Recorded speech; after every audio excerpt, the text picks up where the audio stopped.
2020 has now come to its end, and I'm still hoping for something good to happen. Unfortunately, there's only one more day left, and it's probably too late for 2020 to turn things around, but hey, maybe it has another surprise up its sleeve. Wait. You know what? Maybe that's not a great idea. I don't want any more surprises. That might be another catastrophic, world-ending event waiting to happen. Maybe you should sit this one down. I really don't want to be such a downer. We all are already well informed as to what's happening and what happened in the world. The horrors this year gave us.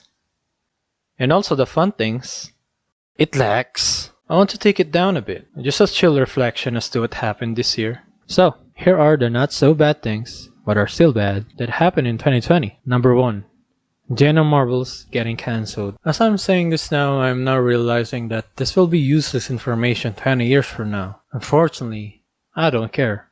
I'm grieving here. And this one took me by surprise too. One day I woke up and I got a notification. When I saw the video, I immediately thought, wow, this year, my expectations were low. But damn, how bad is this world we're living in that even Jenna Marbles got cancelled? The real reason I'm upset is because the first pickup line that I learned came from Jenna Marbles. It goes like this. Say you're talking to the person you like, you'll ask them, hey, what's that on your lips? Then they'll ask, what? Then you say, my lips. Then you kiss her. Cute and simple routine, but very effective. You'll really catch them off guard with this one. Granted, I got slapped in the face and kicked in the pee-pee because I didn't know you have to have established a relationship with that other person in order for this to 100% work. Jeez, who would have thought of that? I didn't know there was a step before that. How am I supposed to know? In a perfect world, or if you played your cards right, then this plan will work. But if you don't, and you don't know the other steps, then you get your pee-pee kicked. On to number 2. Yeah, I can't really think of one. I just wanted to vent out about Jenna Marbles being cancelled. Oh, actually, I have one. Number 2. Sneezing is now considered a crime. There was this one time when I went to the mall to buy necessities, and as I was walking, I heard this huge sneeze that came from behind me. And this sneeze clearly came from someone who didn't care. It's like he wanted everybody to hear his sneeze, like, ugh! I looked back and I saw this guy in his 50s, and he was like walking like what he did was just nothing, as if he wasn't living in 2020. I gave him this death stare like, what the hell did you just do? But he didn't look back. I caught myself and I immediately stopped because, to his defense, he was wearing a face mask and a face shield, which were just like the requirements to enter the mall. But then I saw other people giving him the same reaction. The guard who was ushering the people, the clerk from the World Balance shop, the woman who was serving boba, even a baby looked at him like, Jesus Christ. They all just stared at him like he committed murder by just sneezing. So hey, if you're gonna time travel to 2020 and you want confirmation, just sneeze in public. People will most likely avoid you and treat you like nuclear waste. Also, don't forget to bring your face mask. Number 3. Not being able to go outside. It's not that you cannot fully go outside. Well, you can, but you also need to worry about this deadly disease that some people may carry. Some are contaminated but doesn't even show signs that they are. They probably don't even know that they have it. They're affected, but for some reason, they're not showing symptoms. Or maybe they just have strong immune systems. I don't know, I'm not a doctor. I didn't know it at the time, but being home for long periods of time can mess you up. I've never felt lonelier and suffocated in my life. Seems like the days just keeps passing by. The days just goes on and on and on and on. The things I do keeps being repetitive. One day in June, I looked at the calendar and it said November. How is that even possible? February, school was cancelled, and now it's the new year.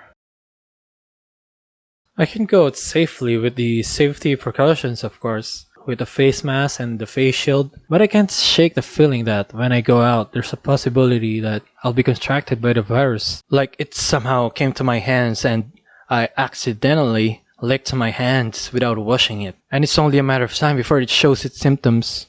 I actually got sick after going to the mall. The day after, I had a fever and I had this painful headache. It felt like my eyes were gonna pop out, and I immediately thought, oh no, I have it. No!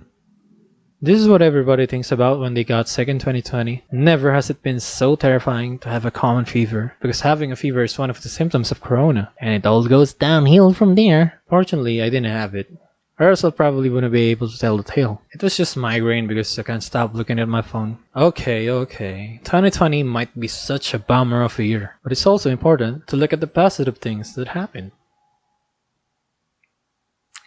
It's just depressing this year. You know, any of these unfortunate events can happen anytime, and it would be devastating, but because it happened in 2020, I think it hurts a lot harder. And I'm not only talking about the world's problem, but also personal problems, like major plans getting delayed, family issues, work issues, Jenna Marbles getting cancelled. I'm already having an unpleasant year, and you're still giving me more I can't believe this. I like to believe that next year will be great, like everything will go back to normal, but I think it's kinda superstitious to think that 2021 will save us all from the things that 2020 gave us. Like, we just need to tough it out till this year ends. Next year will be better. Which I hope it will be, but it's also not like come 2021 and all the problems in the world will magically disappear, or at least this pandemic will cease. If it turns out 2021 isn't what I was hoping for, then I'll make another video, same date, and I'll start by saying, well, that was f***ed up. Man, I wish I'm so wrong. But hey, I don't want to be miserable. I'd be lying if I said that I'm not hoping for a better new year. Everything feels like it went to a halt, and I feel like everybody just wants to get back to their normal lives again. Like, you know, catching up with friends and family, traveling, relishing the feeling of cancelled plans, or you know, just being happy, living life again, which 2020 definitely didn't give us. Well, I can only hope. So, here's to hoping for a good new year. Bye bye.